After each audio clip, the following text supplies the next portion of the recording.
இந்த வீடியோ பார்க்குற எல்லாருக்கும் வணக்கம். நம்ம இன்னைக்கு என்ன செய்ய போறோம்னா, இன்னைக்கு வந்து திருநெல்வேலி ஸ்பெஷல் இஞ்சி பச்சடி தான்.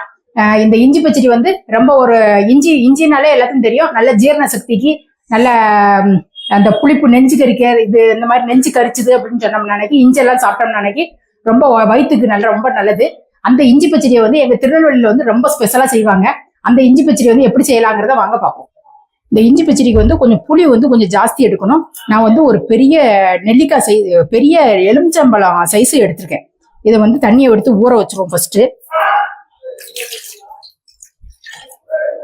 வந்து ஒரு 150 கிராம் இஞ்சி எடுத்துட்டு தொலியெல்லாம் கட் பண்ணிட்டு இந்த மாதிரி சின்ன சின்னதா கட் பண்ணி வச்சிருக்கேன். 150 கிராம் இஞ்சி, சின்ன வெங்காயம் வந்து ஒரு 200 கிராம், கொஞ்சம் காஞ்ச மிளகாய் தாளிக்க, கொஞ்சம் கருவேப்பிலை, இதான் உனக்கு தேவையானது. கொஞ்சம் வெல்லம் கொஞ்சம் போடுவேன். இதுல வந்து எண்ணெய் வந்து இந்த இஞ்சை பொரிச்சு எடுக்கிறதுக்கு எண்ணெய் ஊற்றி சூடு ஏறிட்டு எண்ணெயை வந்து கொஞ்சம் மிதமான சூட்டுல வச்சுட்டு இந்த இஞ்சை பொரிச்சு எடுத்துருவோம்.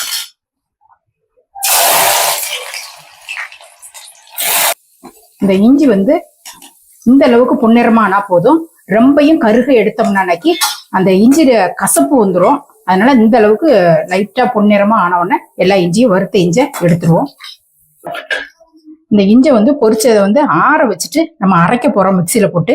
இந்த இஞ்சை வந்து ஃபர்ஸ்ட் நல்லா தண்ணி இல்லாம சும்மா ஒரு சுத்திட்டு அதுக்கப்புறம் கொஞ்சமா தண்ணி சேர்த்து அரைச்சி எடுத்துட்டு வந்துருவோம்.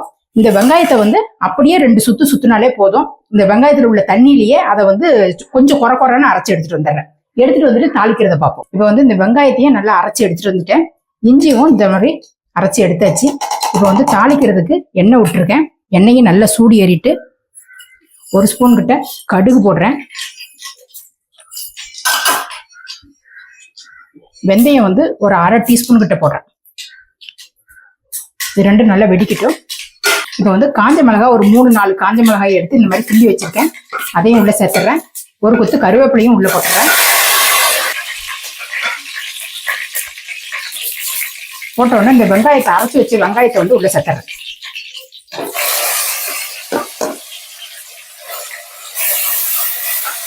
இதை வந்து அடுப்பை வந்து நல்லா ஸ்லோவா வச்சுக்கோங்க. நான் வந்து ஃபர்ஸ்ட் எண்ணெய் ஊத்துனதை அளவு சொல்ல மறந்துட்டேன். 100 கிராம் அளவுக்கு கிட்ட நல்லெண்ணெய் விட்டுருக்கேன்.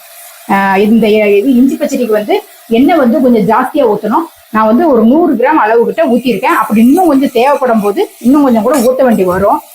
இதை வந்து இப்போ இஞ்சியை வந்து நல்லா வேக வச்சிருவோம். வெங்காயம்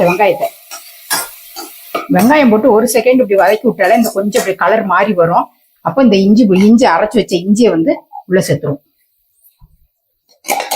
இந்த இஞ்சியை போட்டுட்டு அந்த கொஞ்சம் இஞ்சியில மிக்சியில ஒட்டிட்டு இருக்கிற இதை வந்து கொஞ்சமா தண்ணி ஊற்றி கலந்து விட்டுட்டு இப்போ இந்த இஞ்சி வந்து நல்ல பச்சை வாசனை போகணும். அந்த வெங்காயத்தில் உள்ள பச்சை வாசனையும் போகணும்.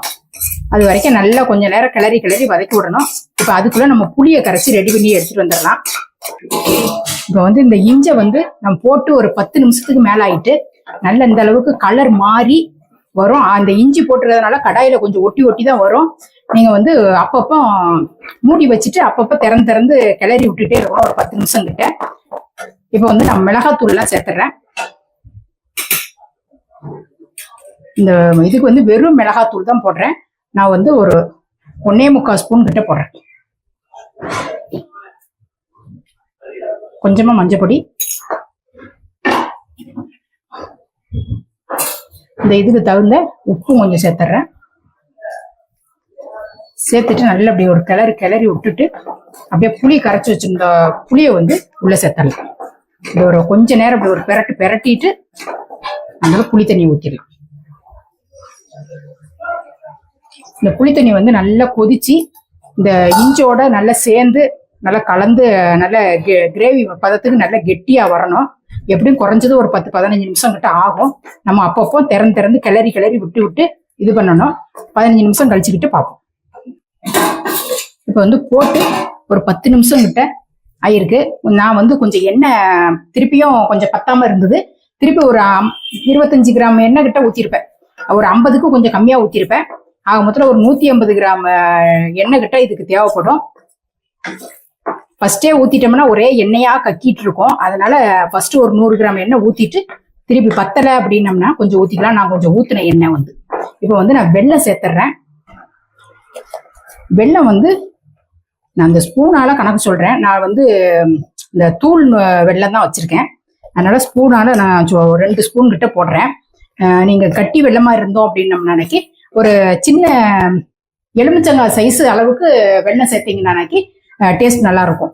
எலுமிச்சங்காய் அளவோட கொஞ்சம் நல்ல பெரிய எலுமிச்சங்காய் அளவுக்கு கிட்ட வெல்லம் போடலாம். இந்த இஞ்சியோட காரம் வந்து அந்த வெல்லம் புளிப்பு இதெல்லாம் இருந்தாதான் இஞ்சி பச்சடி வந்து டேஸ்ட் நல்லா இருக்கும். இப்போ வந்து வெல்லம் போட்டதுக்கு அப்புறமும் ஒரு 7-8 நிமிஷம் கிட்ட நல்லா கொதிக்க வச்சிருக்கேன். இந்த எண்ணெயெல்லாம் இப்படி நல்லா பிரிஞ்சு வரணும். அந்த டைம்ல நல்லா காரம் உப்பு எல்லாம் கரெக்டா இருக்கான்னு டேஸ்ட் பார்த்துக்கோங்க. இப்போ வந்து இந்த பச்சடி வந்து ரெடி ஆயிடுச்சு. இப்போ எண்ணெய் வந்து நல்லா பிரிஞ்சு வர்ற அளவுக்கு நல்லா ஸ்லோவா வச்சு கொதிக்க விட்டீங்கன்னாக்கி இஞ்சி பச்சடி வந்து ஒரு இனிப்பு காரம் புளிப்பு உப்பு எல்லாமே நல்ல கலந்த சுவையில இருக்கும். ரொம்ப டேஸ்டா இருக்கும். இப்போ வந்து நான் இஞ்சி பச்சடி வந்து ரெடி ஆயிட்டு நான் இப்போ அடுப்பு ஆஃப் பண்ணிடுறேன்.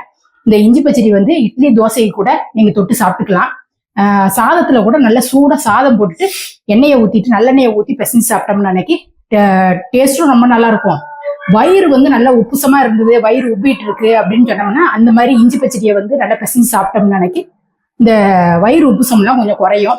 நான்லாம் எங்க வீட்டுல வந்து இந்த இஞ்சி பச்சடி இல்லை அப்படின்னு ஒரு மாதிரி தலை சுத்தல் வருது, வாந்தி வருது, வயிறு உப்பிட்டு இருக்கு, அந்த மாதிரி இருக்க டைம்ல நான் வெறும் இஞ்சை கூட நான் அரைச்சி அப்படியே ஜூஸா எடுத்து குடிச்சிருவேன். குடிச்சிட்டோம்னா அது மறுநாள் பார்த்தானைக்கு வயிறு அவ்வளோ லேசா இருக்கிற மாதிரி இருக்கும். அந்த மாதிரி இந்த இஞ்சிக்கு வந்து அவ்வளோ ஒரு மருத்துவ குணம் இருக்கு. இந்த இஞ்சி பச்சடி வந்து அடிக்கடி செஞ்சு நம்ம ஃப்ரிட்ஜில் வச்சுக்கிட்டோம்னா ஒரு 20 நாள் கிட்ட வச்சு சாப்பிடலாம். இதுவும் டேஸ்ட்டும் ரொம்ப நல்லா இருக்கும். அந்த புளிப்பு ஏற தான் டேஸ்ட் நல்லா இருக்கும். அதனால நீங்களும் செஞ்சு பார்த்துட்டு எப்படி இருந்ததுங்கிறத கமெண்ட்ல சொல்லுங்க. இதே மாதிரி அடுத்த ஒரு சூப்பரான ஒரு வீடியோல நான் உங்களை சந்திக்கிறேன். நன்றி, வணக்கம்.